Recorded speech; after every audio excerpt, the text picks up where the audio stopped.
ഓം നമ ശിവായ. ഓം നമ ശിവായ. ഓം നമ ശിവായ.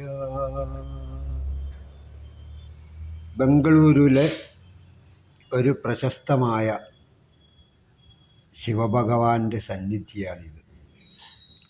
ബാംഗ്ലൂരിൽ നിന്ന് ഓൾഡ് എയർപോർട്ട് റോഡിലൂടെ മുരുകേശ് പാളയത്തിലെത്തിയാൽ ഏറ്റവും വലിയ ശിവ പ്രതിമയുള്ള ഈ ക്ഷേത്രത്തിലെത്താം. ഇത് 1994 ഇവിടെ ഒരു ക്ഷേത്രം പണിതത്.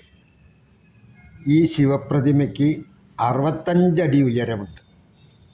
അതിമനോഹരമായ അതിഭംഗിയോടുകൂടി ശില്പി തയ്യാറാക്കിയതാണിത്. എന്താ പറയുക, ഒരു ചിത്രകാരനെ സംബന്ധിച്ചോ അല്ലെങ്കിൽ ഒരു ശില്പിയെ സംബന്ധിച്ചോളം ഏറ്റവും വലിയ ഒരു ഗിഫ്റ്റാണ് അദ്ദേഹത്തിന് തന്നെ കിട്ടുന്നത്. കാരണം ഒരു ഭഗവാന്റെ ശില്പവും അതോടനുബന്ധിച്ച് ഉള്ള പല രീതിയിലും ഒരു ക്ഷേത്ര ഗോപുരമല്ല, എന്താ പറയുക, ഒരു ഹിമാലയം തന്നെ പണിത് വെച്ചിരിക്കുകയാണ്. ഗംഗോത്രി യമുനോത്രി എന്നൊക്കെ പറയുന്ന മാതിരി ഹിമാലയത്തിലൂടെ യാത്ര ചെയ്താൽ കിട്ടാവുന്ന ഒരനുഭവം. സത്യത്തിൽ കുറച്ചു നേരം അവിടെ ധ്യാന നിമഗ്നനായിരുന്നു കഴിഞ്ഞാൽ നമുക്ക് അതിൻ്റെ ഒരു സുഖം കിട്ടും, അതിൻ്റെ ഒരു ശാന്തി. അത് ഉണ്ടാവാനുള്ളൊരു കാരണം രവി മെൽവാനി എന്ന് പറയുന്ന ഒരു പ്രശസ്തനായ വ്യാപാരി, അദ്ദേഹത്തിൻ്റെ ഒരു ആഗ്രഹമായിരുന്നു ഒരു വലിയ ശിവപ്രതിഷ്ഠ ജനങ്ങൾക്ക് പ്രാർത്ഥിക്കാനായിട്ട് നൽകുക എന്നത്. അങ്ങനെയാണ് അത് പിന്നീട് അദ്ദേഹത്തിൻ്റെ പിതാവ് വാസി ജെ മെൽവാനി ആണ് യാഥാർത്ഥ്യമാക്കിയത്. പ്രശസ്ത ശില്പിയാണ് ധ്യാനനിരതനായ ശിവരൂപം ഈ രൂപത്തിൽ സൃഷ്ടിച്ചെടുത്തത്. അദ്ദേഹത്തിൻ്റെ പേര് കാശിനാഥ് എന്നായിരുന്നു. ഇവിടെ തന്നെ 32 അടി ഉയരമുള്ള ഗണപതി പ്രതിമയുണ്ട്. ഏറ്റവും രസകരമായ രീതിയിലുള്ള ഒരു ഇതിൽ 12 ജ്യോതിർലിംഗങ്ങളുണ്ട്, മാതൃകളുണ്ട്, നവഗ്രഹ ക്ഷേത്രമുണ്ട്.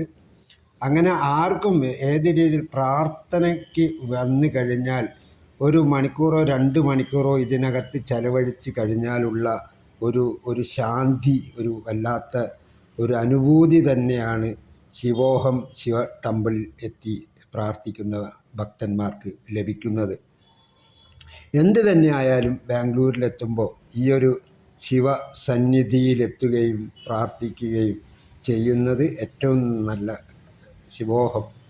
അതുപോലെ തന്നെ അവിടെ ചെയ്യേണ്ട കുറേ കാര്യങ്ങളുണ്ട്. ഈ ഓരോരോ എന്താണ് അവിടെ ഭക്തിക്ക് വേണ്ടി ചെയ്യേണ്ട, അഗർബത്തി, ഇപ്പം ചന്ദനത്തിരി കത്തിക്കുമ്പോൾ എന്താണ് കിട്ടുക എന്നൊക്കെയുള്ള രീതിയിൽ.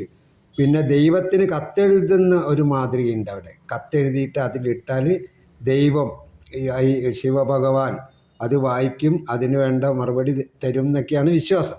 അപ്പോൾ ആ രീതിയിലൊക്കെ നമുക്കൊന്ന് പരീക്ഷിക്കാവുന്നതുമാണ്. പിന്നെ ചന്ദനത്തിരി 2 കത്തിക്കുന്നൊരു ഏർപ്പാടുണ്ട്.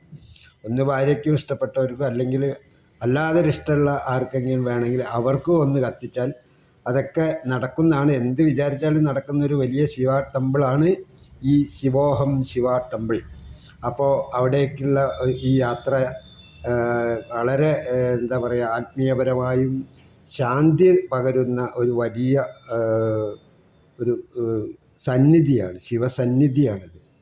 ഏതായാലും കാണാൻ യോഗമുള്ളവരും അല്ലാത്തവരും എങ്ങനെയെങ്കിലും ഈ ശിവ ടെമ്പിളിൽ ബാംഗ്ലൂരിലെത്തിയാൽ പോകണം, കാണണം, പ്രാർത്ഥിക്കണം. 12 ജ്യോതിർലിംഗങ്ങളെ കാണാം. ധ്യാനനിരതനായ ശിവനാണ്. 32 അടി വലിപ്പമുള്ളതാണ് ഗണപതി ഭഗവാൻ. അപ്പോൾ അങ്ങനെയുള്ള ഒരു ക്ഷേത്രത്തിലേക്ക് ചെല്ലുക, അവരെ കാണുക, ദൈവത്തിന് കത്തെഴുതാം. അതൊക്കെ ഒരു രസമുള്ള സാധനമല്ലേ. വേറെ ഓം നമ ശിവായ. ഓം നമ ശിവായ. ഓം നമ ശിവായ.